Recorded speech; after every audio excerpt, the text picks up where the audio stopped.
Genesis 1:2, the earth was without form and void, and darkness was over the face of the deep, and the Spirit of God was hovering over the face of the waters.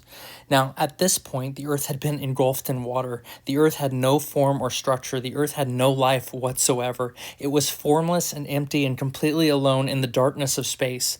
It was not mesmerizing or majestic. It was not beautiful or fascinating to look at. It may or may not serve as a figurative parallel for our lives. I wouldn't die on this hill, but just think about it with me. We were lost and alone, just like the earth. We were residing entirely in darkness. We were completely without hope and devoid of any life. But then God showed up. He stepped into our lives.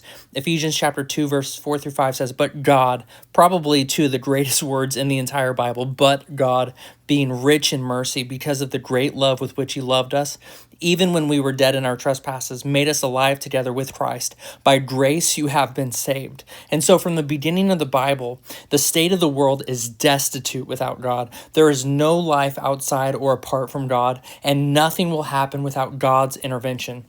He is the one who entered into the darkness and came into the world and hovered over the deep. What does this reveal? It reveals intentionality, determination, and future plans for implementation.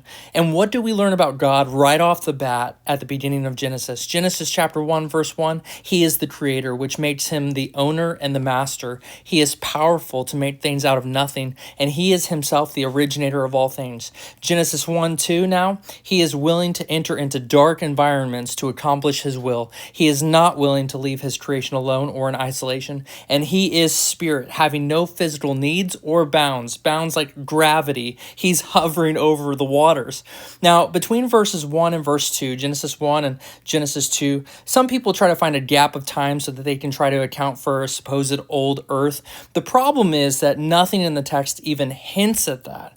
And so ultimately speaking, those who see a gap, quote, place more weight on the wisdom of man than the word of God, because there is no gap of time. The earth is relatively young, maybe about 6,000 years or so.